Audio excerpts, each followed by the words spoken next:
right, ladies and gentlemen, welcome to the Southland Sermon with your boy, the Rev. And I have three very special guests, people I absolutely love to hate on Twitter, but love in person. It's the members of the FCS Triumvirate Poll. You can follow them at FCS Poll on Twitter. Not Zach McKinnell. Still my favorite thing, but Andrew, Neil, and Zach, thanks for popping on. I really appreciate it. Thanks for having me. Yeah, so real quick before we get started, for those who don't know y'all, why don't you just do a quick intro about what you guys do for the FCS? Although I have a feeling a lot of people who watch this do know who you are, but just in case. Who's taking it, Neil? You take it. So you take it, marketing guy. Yeah. Well, the three of us are high school football and baseball teammates who all have connections to various FCS level schools across the country. I worked at Nichols and graduated from Nichols before moving over to UIW and was an admin there in the athletic department, where Neil and Andrew were working with me up in the press box for a long time, and we're still plugged in over at UIW, working all the games over there, not just football but other sports as well. And I've been voting in the stats poll for probably close to 10 years now, and stayed on now that I'm not working full-time in athletics, stayed on. And so to be honest with you, when I first started voting, I was absolutely atrocious at it, like most first-time stats voters. I think, when you first get thrown into something like that, it's another box to check every week. And that's what it was for me for the first year. And I remember Craig Haley having to email me and say, dude, you're the only one in the country that has this team in your poll. You need to look at some data, do some research. Right. And I felt horrible. Right. And so because I felt horrible, I said, I need to pull a Who Wants to Be a Millionaire and phone a friend. And so I brought Neil and Andrew in, and we started meeting. And so after every Saturday, basically, we'd get together and we'd go through the whole nation, the three of us, and spend about an hour to 2 hours arguing over which teams were the best. And kind of through that, decided that, hey, when the three of us get together, three heads are better than one, and we do a much better job of putting together a realistic, well thought out poll. We all have our own biases, and we all have our own teams that we think are better than others, and we argue that out, and somehow it all comes together and makes sense. So we've been doing that for 5 years now, Neil? Yeah, 5, 6, something like that. Probably about 6 years we've met, but after the first year, we started thinking, hey, we're actually not bad at this. I mean, no one's perfect at it, and we've had conversations with Brian McLaughlin and those guys about, obviously a poll's a poll. Like no one's going to get everything perfect. But, we started thinking like, hey, our poll's not bad. What we come up with when the three of us argue it out. And so I think it was year 2, we said, why don't we start actually releasing our poll? And so we did, and it kind of took off from there. Awesome. I know you guys are, have a lot of folks following you. Your poll, as much crap as I gave you for the early Incarnate Word Love is pretty damn good. I do enjoy looking at it, seeing what it is. Although I do feel like I have become the Incarnate Word curse, because the year I doubted y'all, you had the best year, and then the year I was high on y'all, not so much. So, but no, I'm really glad to have you guys on. Let's go to so we know how the year's going to turn out. Well, I said this was your conference to lose, so sorry. You're sorry. It's a kiss of death. But no, let's go through the scores from last week, because I want to give a special shout out to the teams that won this past week, because they have one more win in October than the Houston Astros. So let's go to the games real quick. Houston Christian absolutely boat raced McNeese at CVS Field. I don't know if y'all watched that game, but that was nuts. Houston Christian had over 600 yards of total offense. I know McNeese didn't have Clifton McDowell for a lot of that game, but man, Houston Christian's 3-3, and they seem like they're hitting like all the cylinders right now. Like everything's working for them. Recruiting classes starting to catch up to them, right? Yeah, new coach, good recruiting class. Like I had my doubts, just with the first year coach. But man, what Zach McKinnell and I, not Zach McKinnell, but the real Zach McKinnell and I talked about this. But all the first year coaches, for the most part, in FCS are having better than expected years.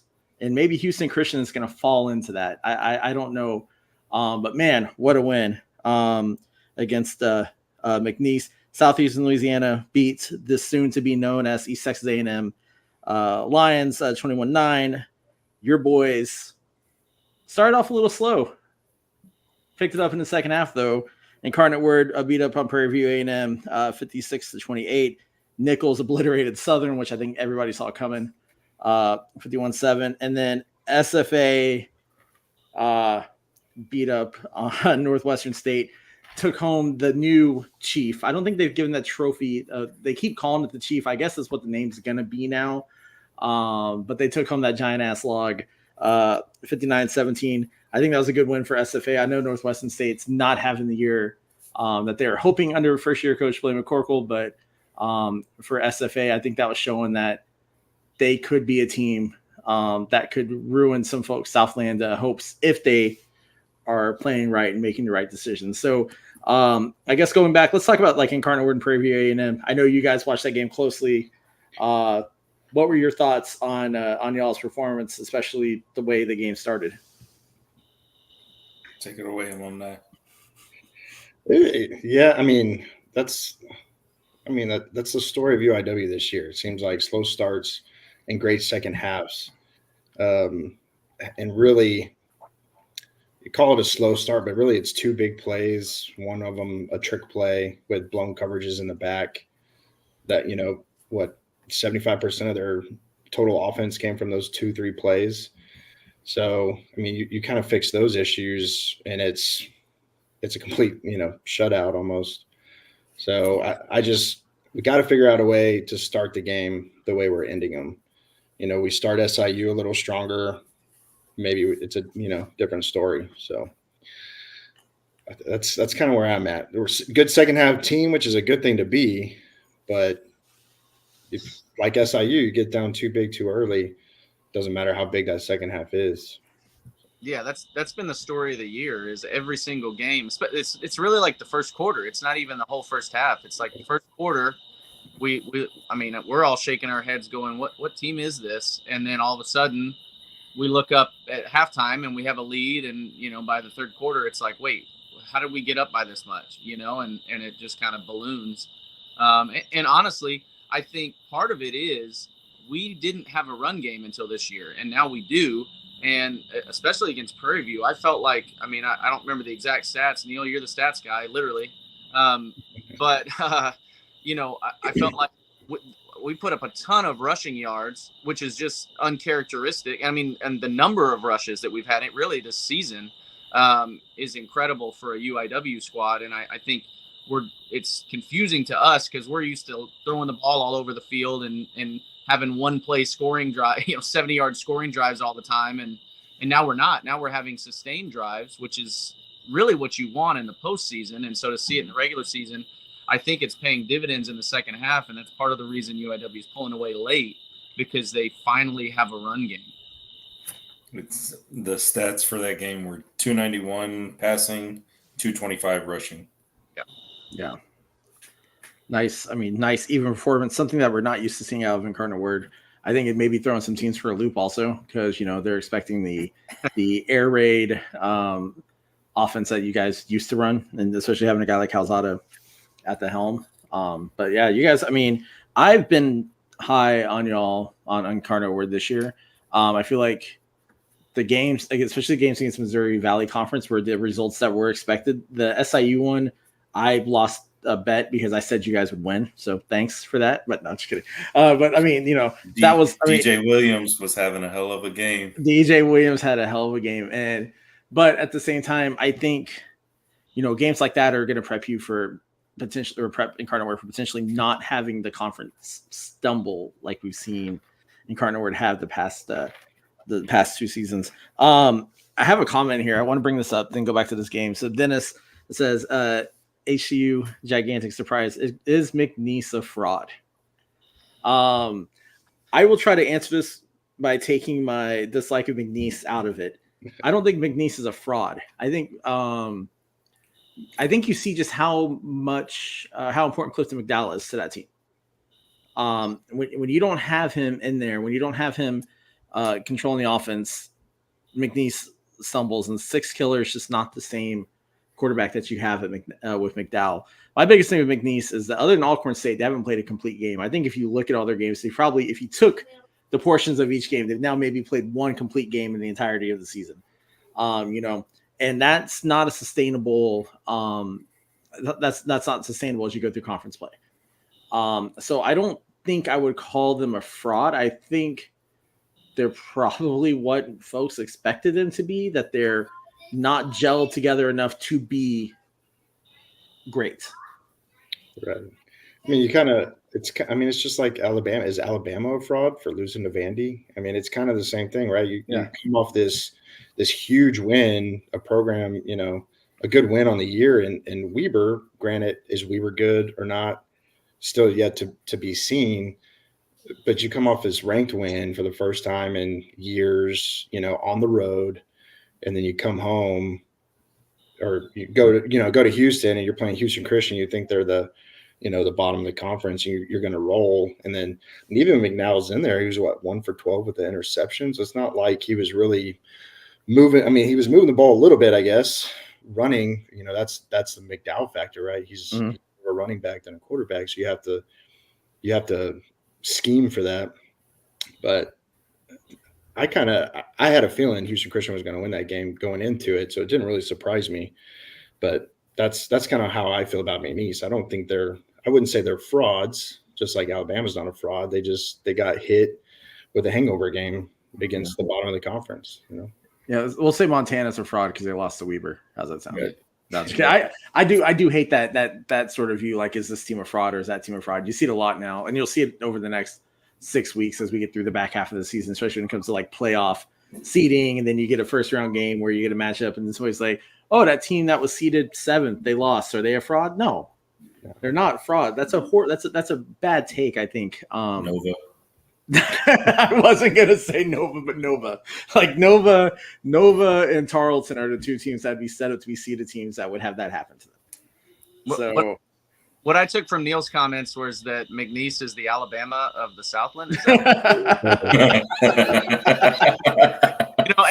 and honestly, like I think the three of us, unless I'm misremembering, which happens, all year have been saying, McNeese is too high. Like from the beginning, when they were in the top 25 receiving votes, we were saying, how are they in there? How are they in there? How are they in there? And, I know there's a little bit of like name recognition from 5-10 years ago.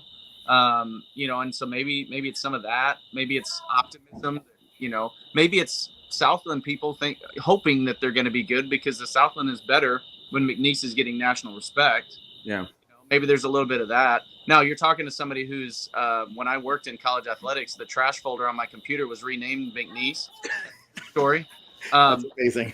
So, there is some McNeese hatred here, but I try to take it out when I think nationally. And I think Neil's right. I don't think they're,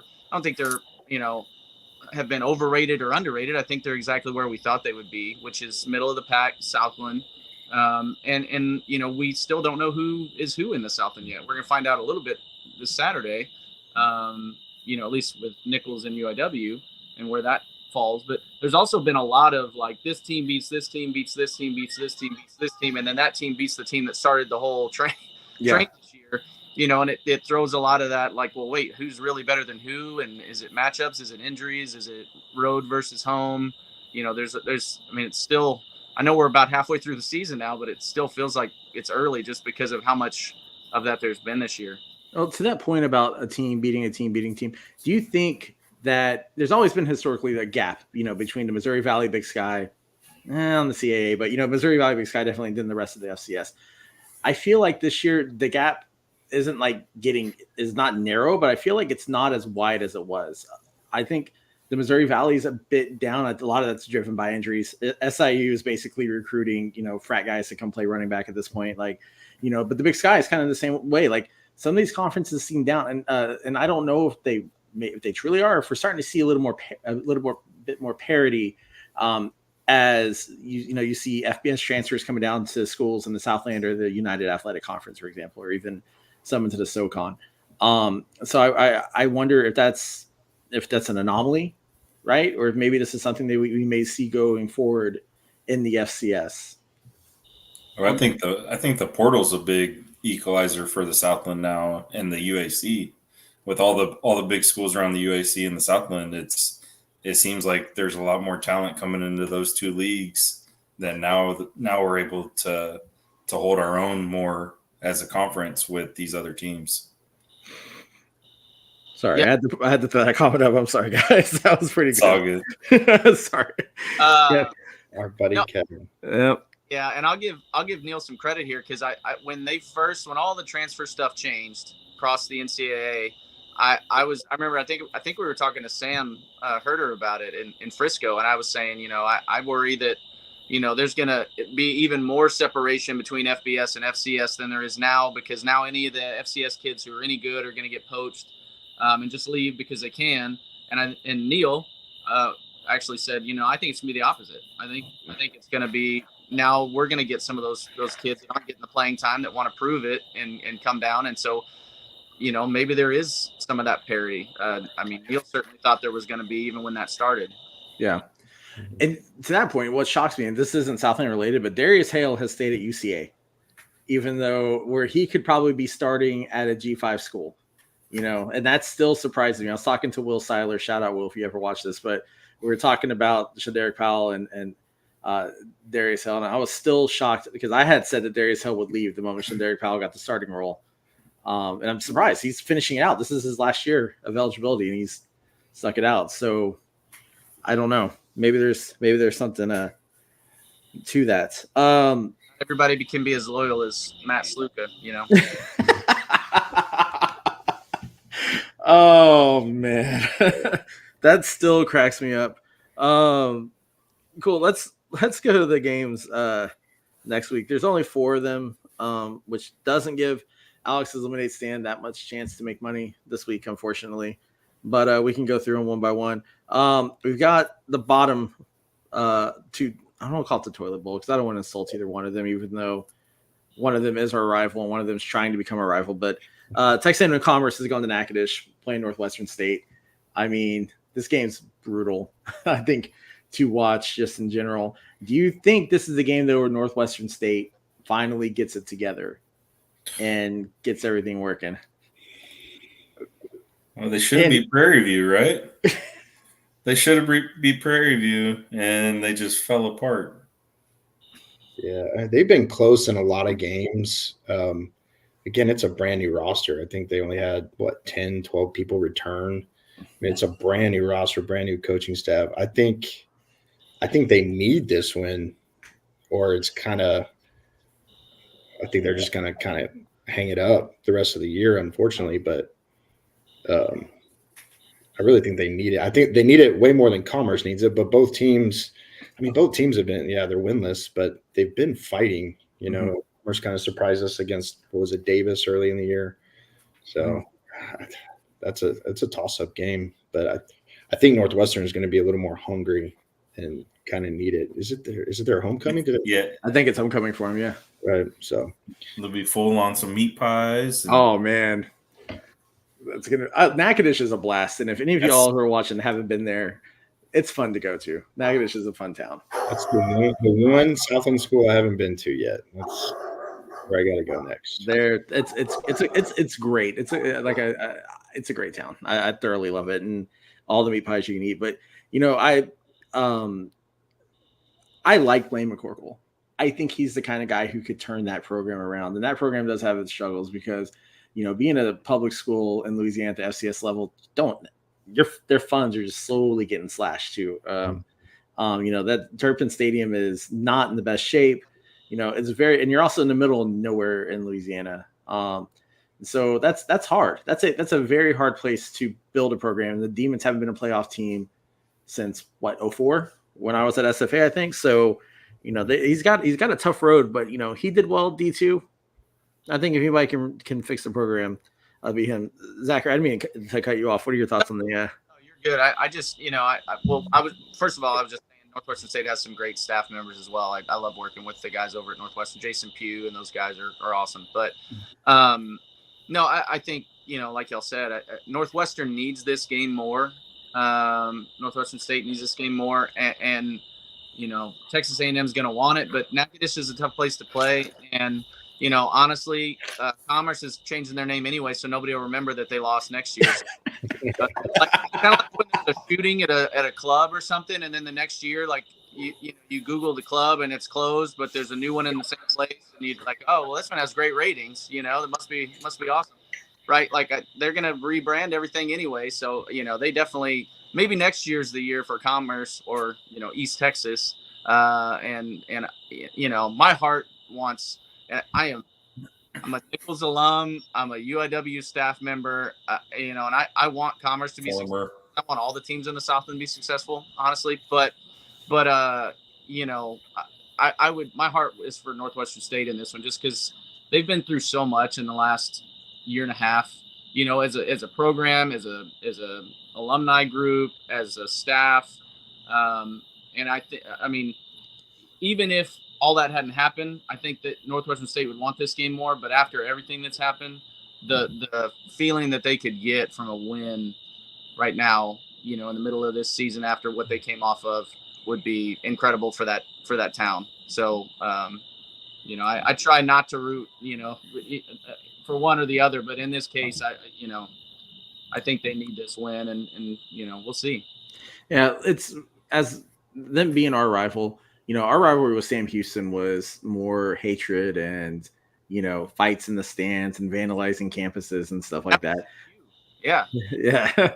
Like Northwestern State's not like that with us. Like it's almost a mutually respected, enemy. Like we don't get into it with them. We don't fight with them. It's like, we realize there's nice people in Natchitoches. We just really hate you for a week. and then we're like, oh yeah, you're fine. You're a neighbor town. But, yeah, I honestly hope they get their first dub, especially because apparently A&M Commerce has our axe, or has one of our axes, so they stole it at Media Day, or at least that's what they made it look like. So I'm pulling for Northwestern State. I think they get it across the finish line this time, get their first dub of the year. Let's see the next game. The Lions, the other Lions, Southeastern Louisiana, they go to CVS Field to play Houston Christian, who could they get this win, they could be about 500. That'd be a shock, I think, to a lot of folks. Probably not to Neil. Probably not to Neil. Yeah, I don't. With beating McNeese, I don't think Southeastern's going to be sleepwalking into this one. But again, Southeastern's been the same way this year. Up, down, up, down. Are they going to be the Southeastern of old? Are they going to be the Southeastern of last year? I mean, even with the year they upset us on the Hail Mary, the very next week they go and lose to Houston Christian, right? So, or Houston Baptist at the time, Houston Christian now. So that's an interesting game. I mean, all the games this week in the Southland are pretty interesting. I mean, it's going to be that way all year, I think. But Houston Christians, they got to make a name. If they can pull 2 in a row, and then they're all of a sudden they're in the fight for the conference title. I mean, that's a lot. That's a lot to fight for. So, and SLU didn't really play well against Commerce either. 21-9. No, and that was at Strawberry. Like normally, Strawberry's a pretty hard place to play at as well, and they didn't exactly pull away from them. And Commerce isn't anything fantastic. So, are they still running that 2 quarterback system with Sawyer and the other guy? I believe they still are. I think so. Yeah, that's what I saw. It's not working. Yeah, I in the Southland this year, this might be the most evenly matched week across the board. I know there's only 4 games, but you look at all 4 games and you think, gosh, all of these are toss-ups, like every one of them. There's no like, oh man, this one's gonna be a blowout. We know who's gonna take that one. I don't want to spoil the next 2 games. Seems like they're all very, very even, and this one's one of them. I mean, like it's Houston coming up with a hot game with some confidence and some swagger, and a Southeastern team that's wanting to make sure the Southland knows they're still around and still a team to be reckoned with, and could go either way. Yeah, the only game I've seen where Southeastern looked like a team of old was that game against Eastern Washington. Mhm. And I think that's a reflection of just how bad Eastern Washington is this year, more than anything else. Sorry, Kyler. Yeah. Well, I say Kyler should have just made a Southland pick'ems this week.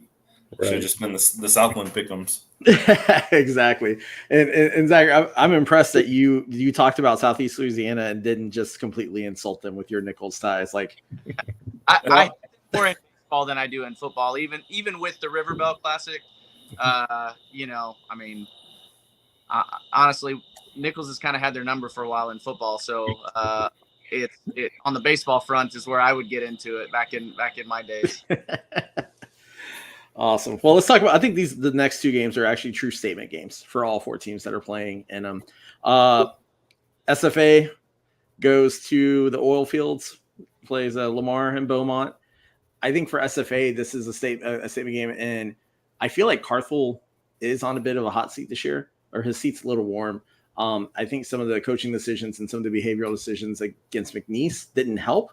I think getting a win against Northwestern State helps a lot, but I think this is the game that he could probably quiet a lot of folks if he could go into Beaumont and beat Lamar. I said at the beginning of the year, and Zach McKinnell kind of agreed with me too on this, we both thought Lamar was the dark horse in the conference, that they were the team that some folks weren't watching and they should keep their eyes on. And yeah, they've gotten some wins. They beat Weber. They barely beat Texas Southern, which kind of surprised me.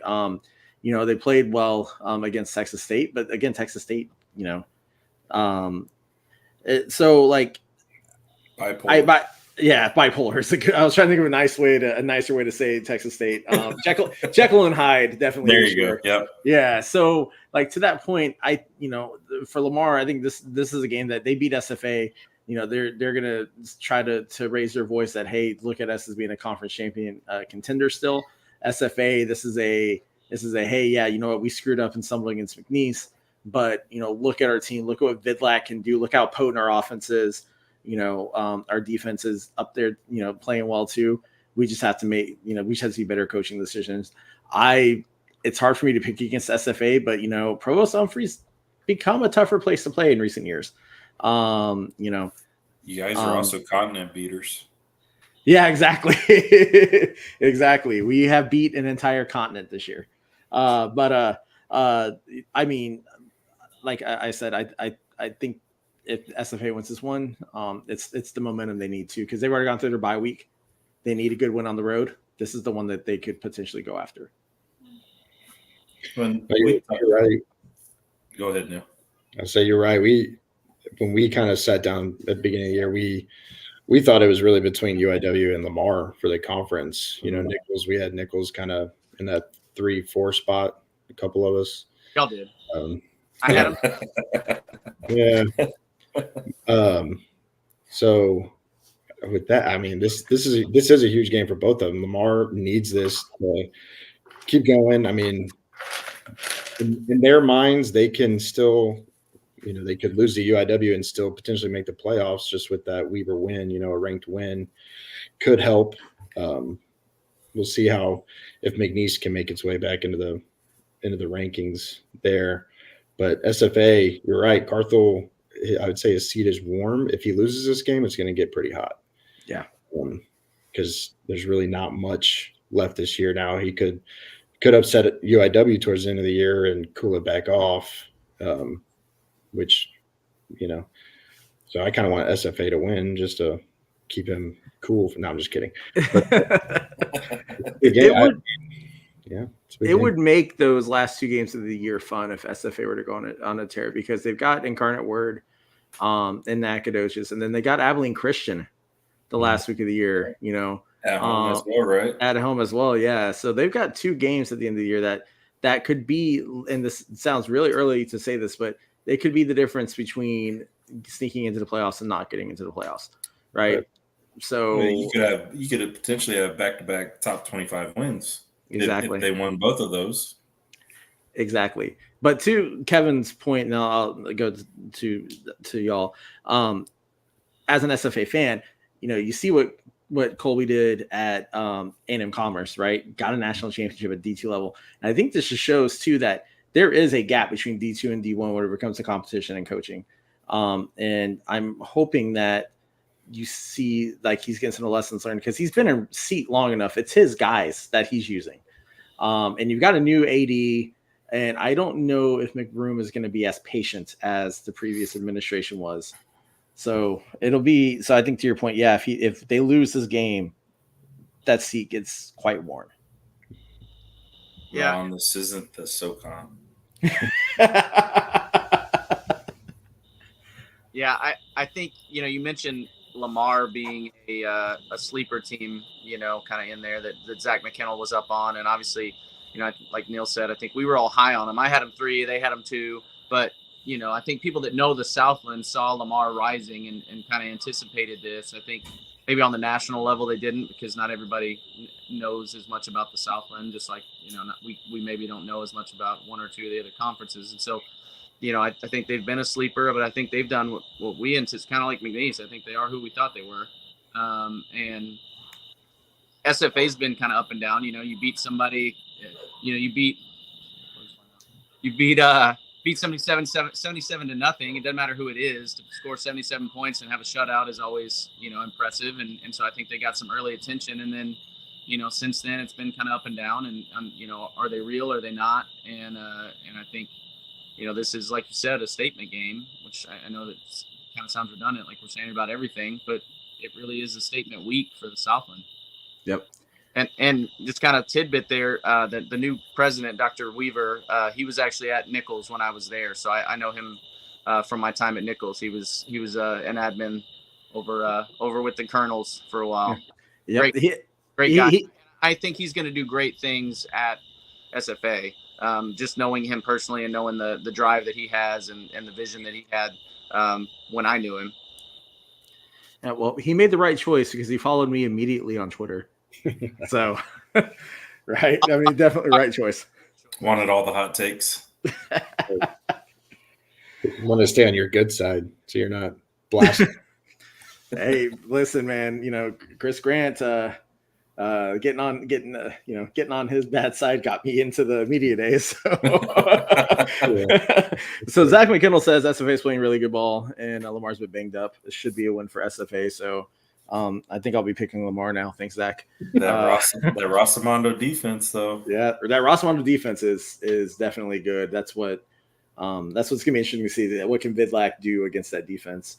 Andrew, do you have any thoughts on this before we get to the house divided game for Mr. Carlson? Man, I don't know. Y'all brought in so many skill position players, it's unreal. But going against Rosamondo's defense in his second year, it seems like a good old fashioned unstoppable force meets an immovable object, and we'll see what happens. It's the Southland, so you never know. Every week, like we saw, Houston can beat McNeese, and I'm at a loss for who to pick. If that was in the pick'ems this week, I wouldn't know who to choose. I'd probably choose Lamar just to spite you. So, but it probably work in your favor. So it works. Yeah. I will say one last thing about SFA before we go to the next game. This is the first time in a while that not only do they have a potent quarterback in Vidlac, before they had an amazing wide receiver in Xavier Gibson, obviously, right? Didn't necessarily have the best in running back skill. Like they had decent enough running backs, but it wasn't great. This year, though, they've got Quaylen Jones at running back, who is having himself a year, but then they also still have Kylon Harris out playing wide receiver. So it's SFA finally, I feel like, has weapons at all three spots, and that's something that they haven't had in a while. It's been one or the other. So we'll see what they do against the Rosamondo D. Try not to sound too homer when I say that, but and Jones has close to 500 yards already. I mean, yeah, it's not any of the Boise State numbers, but no, he's still not 500 yards in the Southland, and for SFA, it's pretty good. Yeah, he's not Shanderick Powell either. But No. he's still or Gavon Ridden, but he's still doing well. All right, and then let's go to the game of the week, the house divided bowl. Nichols is going to San Antonio. the Play Incarnate Word. Zach, what gear are you wearing Saturday? I will be wearing UIW gear because in the press box working the game. My wife will be sitting about 10 feet in front of me wearing Nichols gear with my kids, who she will probably, if she can find Nichols gear to fit them, they will be wearing Nichols gear. But, UIW's hooking us up with tickets anyway. So, and then they know that's what's going to happen. So that's the kind of people we're working with over at UIW. It's awesome. No, that's all. I can't wait to see the social media posts of you and of you and your family and the different gear. So I want to hear y'all's thoughts on this as Incarnate Word faithful. Try to keep the homering out of it. Andrew, looking at you. No, really. I wasn't on the first football team ever for UIW, so I'm not that big of a homer. Someone else was. Well, and honestly, Neil is typically the most anti-UIW of the three of us. He's usually the one that's talking me and Andrew off the ledge. Like, no, we're not a top 10 team. What are you talking about? We're 12. Or whatever. Like he's usually the one holding us accountable. But just a realist. I see you, Zach. I can neither confirm nor deny that that's happened before, but. So I think for me, the biggest concern with Nichols is Jalen Spears going to be back, or is he going to be out for longer? And just because, you already got a beast in Guggenheim, right? But man, you get both of them. That's just opening up just another dimension for that offense. And I thought I had heard he was supposed to be back last week. Wasn't. Were they, think he's back this week? Do you think he's hurt worse than maybe it's been let on? Like that's my sort of thing, because to me that changes the game a little bit if he is back. Yeah, I mean they're really a one-dimensional team. I mean, McQuaid is decent, but he's not throwing the ball all over the yard. I mean, it's really you see what Sac State did. You shut down the run, and they really don't have an offense. So you need the two-headed attack of Spears and Guggenheim to become your second phase of offense to really keep people guessing. I mean, you see what happened last year. Guggenheim ended up with 4 touchdowns on us. Granted, we had some key injuries on the back end, but I know just listening to Clint Killo's coaches show yesterday, we're preparing for him to be back. I think he'll probably be back. I don't know if he's 100%. Is it one of those things where you warm him up and you put him in a little to have that guessing game, or is he 100% and he's gonna get 100 yards? I know they're preparing for him to be back, and kind of play it as it is. But I've been saying all year it's gonna be a slobber knocker, right? I mean, they're gonna control the clock. The way we've been kind of sustaining drives too, there's not going to be a lot of possessions, and kind of like Clint, I kind of agree. It's going to come down to turnovers, which Nichols is one of the best teams they have one of the best turnover margins in the country right now. So can you protect the ball? UIW, Calzada's been doing really well at that. I mean, his two interceptions was a Hail Mary at the end of SIU, and then a ball he floated in the first week against Northern Colorado. So can you protect the ball? We've had some issues with the running backs dropping it. And can you stop the run? That's what it comes down to. I mean, it's going to help if Spears isn't there, because you can really put most of your eggs in the basket against Guggenheim and kind of shut him down. But UIW's defense, which was supposed to be the best defense we've ever had, has struggled with the run a lot this year. Now, we've had a lot of injuries. Most of those guys are back now. Like, we were missing both of our middle linebackers against SIU, which is one of the reasons they had such a big first quarter. Both of them are back and playing well. So can we finally turn it around and stop the run? That's my key right there, is our front seven. Yeah, I mean, Gush has a lot to prove as the defensive coordinator. Definitely a redemption game for his defense to show up and show that they're capable of handling the run and doing it the right way. But, I mean, there's a huge talent disparity as far as what the teams have played in the last couple of weeks. I mean, outside the Sac State game, Nichols has played Mississippi Valley State, who's probably 125 and 128, and Southern, who's not much better.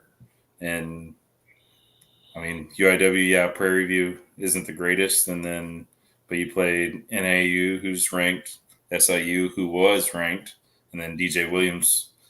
They lost their I guess their key guy, with DJ Williams. They haven't been able to do anything since. And then before that, South Dakota State. So is Nichols fully ready? Who knows? But what Renato said, DK at running back, I mean, he's a track champion. So more than 5 yards, he's pretty quickly gone. Yeah, I reached out to some of my Nichols insiders, and from what I'm being told, Spears' is game time decision. Either that, or they don't want to tell me because they're afraid I'll tell Clint.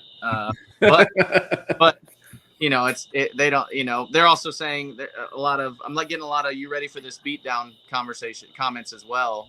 But what Neil, correct me if I'm wrong. We're 21-1 over the last how many 3 years or whatever at home. Yeah, I think it's 3 years. 21-1 over the last 3 years at home, and the one loss though was to Nichols. So maybe that negates that stat, but we're pretty good at home, and we're pretty confident at home, and our offense seemingly puts up twice as many points when we're at home. And so it's a tough trip for Nichols to make the trip here, just like it's tough when we go to Thibodaux.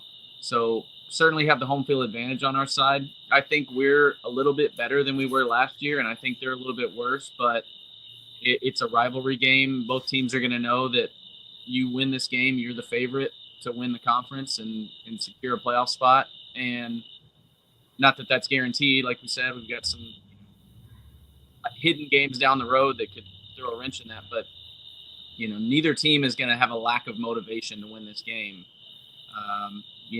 I know UIW's first conference championship they shared with Nichols, and then we've kind of traded conference championships since then. And so honestly, I'll tell you this too, the first conference championship that UIW won, Nichols was pissed that they had to share that championship with us. They said it wasn't fair. That was the year we had one less game than everybody else in the conference because of the way the scheduling panned out. And so the Southland basically said, well, since you didn't get that extra game, we can't really compare. You're comparing apples to oranges, so you both get a championship. And Nichols did not like that at all. And I got to hear about it, and I still hear about it. And so I think they've had a chip on their shoulder since then. And then on the other side of it, we've got a chip on our shoulder because we felt like we had the best team in the conference last year, and that one game ruined it for us. Mm-hmm. So I know both teams are going to be ready to play, and I know slobber knocker is not a commonly used term anymore, Neil, but unless it's from Neil throws that out a lot, but it's accurate. It's accurate term for what's going to happen, especially with the UIW team that does have a run game now. It's going to be the total opposite of UIW 2019 or whatever. It's going to be just you're going to watch this game and think, wait, this is UIW playing Nichols. Like it's not going to make sense because it's going to be a lot of run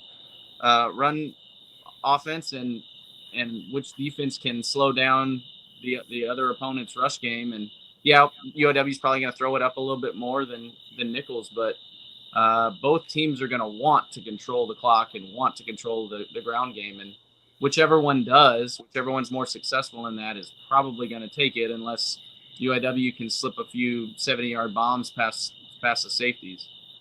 Yeah, I was going to say a couple of intangibles I thought about this game and keys to winning. One, it is y'all's home record the past 3 years. Insane that you guys have done that in that tiny ass stadium y'all play in. But so quiet you can hear the play calls. but the biggest thing too is that Matthew Frazee will not be in attendance this year. I was That's a huge intangible. Huge intangible, something you cannot, because if you think about it, he's been there twice where y'all have lost. Yep. So, Nichols. had he not been at the Fargo Dome, you guys might not have left 6 points off the board. I'm just saying, I'm blaming him for y'all's struggles. But in all seriousness, it really is. I think it comes down to clock control, right? And it does come down to whose front seven is gonna control. I think the other team's rushing attack. I'm interested in watching this game. I have a birthday I have to go to, and I'm gonna try to be home on my couch watching this game. So I think it's gonna be a fun one to watch.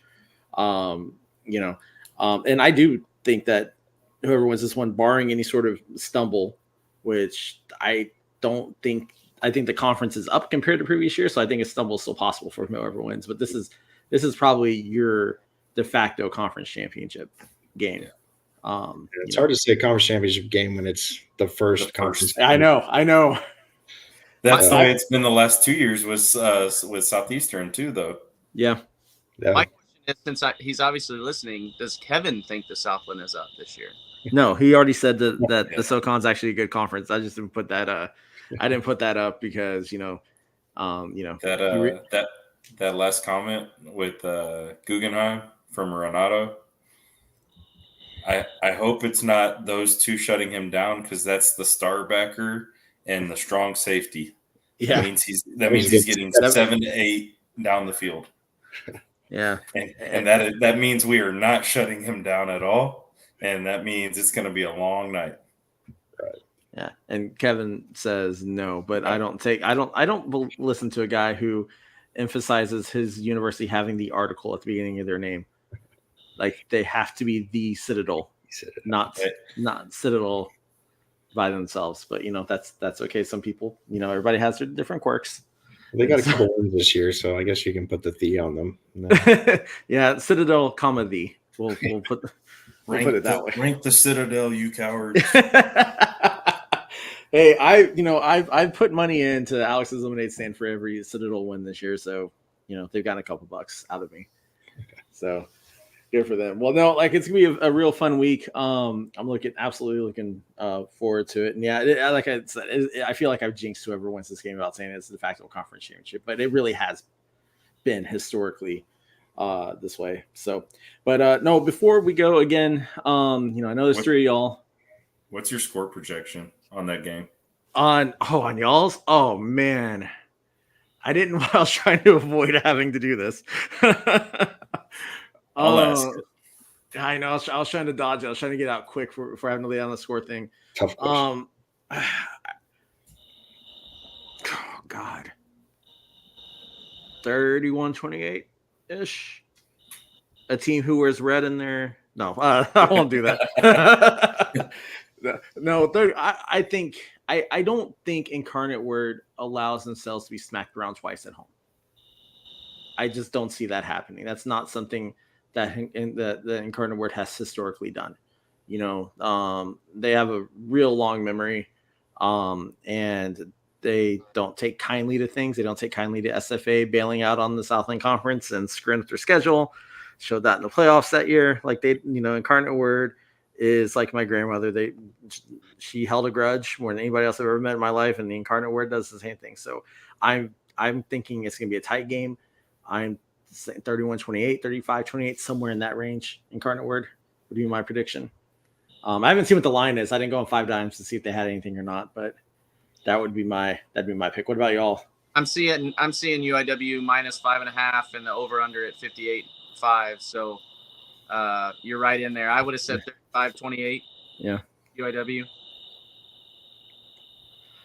Yeah. I don't know. I'm hoping they send a message, especially for Clint. I like Clint a lot. So, and I like Gush. Gush is a hell of a DC. So I'm hoping it turns out something crazy with the red zone defense they have. I'm gonna go 38-10. Ooh. Yep. That's bold. That's bold. But I think Gush wants this, and his defense which Mason Chambers is one of the captains on the defense. I think they want to send a message and set a tone quickly. So I think they're going to come out with everything they got. Yeah, I agree. I think we finally play 4 full quarters, as Clint's been talking about in his coaches' shows. But I do think it's going to be close and probably a little bit lower. I'd probably take the under, honestly, like, 24, 20 something, just because I think it's going to be real limited possessions with the running games. But I do think UIW, I think it'll be a close win, but I don't think it'll ever feel like UIW's out of control. I think they'll feel like they controlled the game. I'm a little more worried about McNeese next week coming off a bye and pissed off they lost to Houston, but got to play 1 week at a time, right? So, yeah, I don't see this one as a game you guys are looking at past, but I imagine McNeese is going to be sitting in the the field house watching this game and waiting to see what happens. I want to point out one thing real quick. He said, Kevin says that the Citadel is the name of the school. Actually, the name of your school is the Citadel Military College of South Carolina. So stop being lazy and use your full name. Just want to point that out. All right. Stop being a slacker. One's ranked and one's not, Kevin. Oh, he was taking a dig at me, but I Homer stick UIW to win. You can knock me over with the feather. Hey man, I'm not a UIW homer, and I picked them to win too. So you can come at me with that. I think UIW is always, 2 these, and you still can't say your name properly. All right. Well, anyway, before we let Kevin, devolve this into commentary about a lesser conference in college. Want to thank you all for coming on. I know over the years I've given you guys crap about your poll, but you guys are one of my absolute favorites to hang out with in Frisco when we get together. I do still have that Incarnate Word hat up in the closet. It's just too lazy to go grab it. But real quick before we go, give a quick plug to everything y'all do on social media. I know we talked about at the beginning, but anybody who's late, do it again. Let them know where to find you if they want to follow you, all that fun stuff. Yeah, if you can find us at FCS Poll. I don't know how that was still available, but when we were setting up our Twitter page, now X, FCS Triumvirate is what we're called, but that's way harder for Matt Frazee to say and for other people to spell. So FCS Poll was available. So I think that's what a lot of people refer to us as, the FCS Poll guys, instead of the FCS Triumvirate, which is totally fine. But at FCS Poll on X.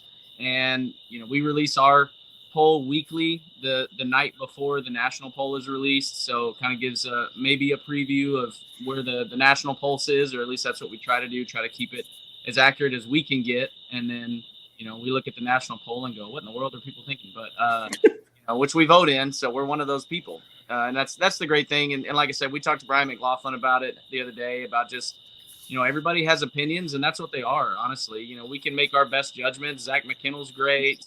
Herder's great. Craig Haley, all you guys. But ultimately it comes down to how people feel. So. But beef is the real barbecue, and that's a fact. That is a damn fact. That pork crap out of here, Kevin. Yeah. Well, awesome, guys. Well, Andrew, Neil, Zach, I really appreciate you guys coming on. And I put this comment back up again. I would love to do a show on this where we just do an FCS media roast session. Would love it. But that'd be so much fun. Yeah. But there's nothing to roast on him. He's so sultry and smooth. I know. It's just not fair. I know, man. His voice is so sugary, you're going to get diabetes from it. Like, it's just... Oh, the worst thing is smooth jazz. We were gonna do the FCS Fans Nation leagues on Xbox, and then we never got the Xbox one going, right? But I was dreading having to play Zach and hear him talk shit to me in that voice. So I'm almost glad it hasn't started yet. Stream it so I can hear it. Oh. Yeah, I did. Yeah, that's there are some bad takes in some of these polls. I was guilty of one. I had McNeese in my top 25 last week. So as did we. It was our first week having there. Same here, but I think also to really anything from about 15 to even 35th in the nation was basically throwing lottery balls in a basket and spinning it and seeing what came out. So, yep. Talked about, outside of that top 20, top 15, it's like, gosh, like these 15 deserve it. Everybody else, pick a name out of a hat. Yeah. All right, real quick, I'm going to do one more thing. This has not much Southland because you guys are here. Who do you think we're seeing in Frisco? Right now, NDSU looks like the old NDSU, and Cam Miller. I knew he was looking good. I was looking up his stats yesterday, and he's even better than I thought he was doing. So I think it's NDSU for sure. I think they're going to, if they keep playing the way they're playing and South Dakota playing the way they're playing, I think NDSU wins the marker and kind of takes that 1 seed all the way to Frisco. Mm-hmm. And the other team, it's hard to go against SDSU. Just they have been, but I kind of like the way South Dakota's playing. It might be, we might see the Coyotes in there. Montana State's looking good. We'll see. Strength of schedule wise, maybe not going to be up there with the others, but so they we'll see as the year progresses. But they played well. It's just is it real or is it just paper right now? Yep. I'm saying UIW. No, I'm just playing. That was for Kevin. Yeah, that's for Kevin. Just homer all the way. UIW Frisco. Yeah, I don't know how you don't go the marker all over again. Yeah. Unfortunately, those two look to stand out, and Montana State hasn't really played anyone. So once Montana State plays this week, then ask me again, and it might change. Yeah, that's the thing about Montana State and South Dakota. Their strength of schedules are both weak. Yeah. Granted, South Dakota lost the game because of that. No, that doesn't count. But even then, like that, their schedules are. So I'm interested to see what happens when they start playing like tougher competition. I want to see Central Arkansas surprise some folks. I want to see them keep their shit together and not be the Central Arkansas of old. That was just this. And ACU handled that game. Yeah, and ACU. I've been saying all year that ACU is a lot better than folks were giving them credit for. Because they barely lost Idaho, but ACU is a tough team. And so I think you could see a United Athletic Conference team go deeper, but I have a feeling it's going to be North Dakota State with the most boring Peyton Award finalists I've ever seen in my life. Sorry, Cam Miller is great, but that's some boring ass football. Yeah. I just watching it. It's not like watching Derek Powell run. It's not watching Kevion Britton run. Miller is, he's like a Toyota Corolla. Mercer, right? UCA. Yeah. I'd love to see Mercer do well too. Post-sex McKinnell's comment real quick. That game would be such an old-fashioned that would be a true slobber knocker. Yeah. Right. Yeah. Because Mercer has no offense. UCA has all the running game, and Mercer's defense just looks like you can't move. You can't move an inch without getting hit. Yeah, their strength of schedule is also 108. Yeah, that's true. Have they played any offenses? That's what we'll see. Yeah, this would be, I think, the unstoppable force versus the immovable object type thing. But yeah, that'd be fun. I thought, but Zach did change for this because he did say he wanted a McNeese Montana game more than he needed oxygen. So I think that's changed a little bit. But no, this would be an absolute fun one to watch. But yeah, I think you're right on the marker being the national championship thing right now. Although South Dakota State, for them, for most other teams, the players they had now would be their absolute, stud wide receivers dominating the conference. But because of where South Dakota State plays and who they had and who they're replacing, this is almost a rebuilding for them. So, but I still think you got to go that way.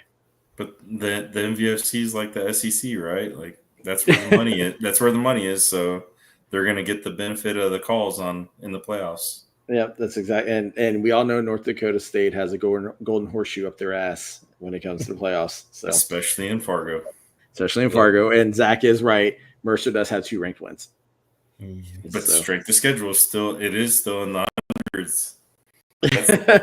That's what makes no sense. Yeah. Yeah. So, all right, guys. Well, once again, thanks to you guys for coming on. You do always, because you follow Southland as close as I do. You always have an open seat here if you want to come in and come shoot the shit and talk Southland football. But for the FCS Triumvirate poll, whose name I can say properly, and myself, thanks for all y'all for tuning in. Have a great weekend, and we'll see you next week.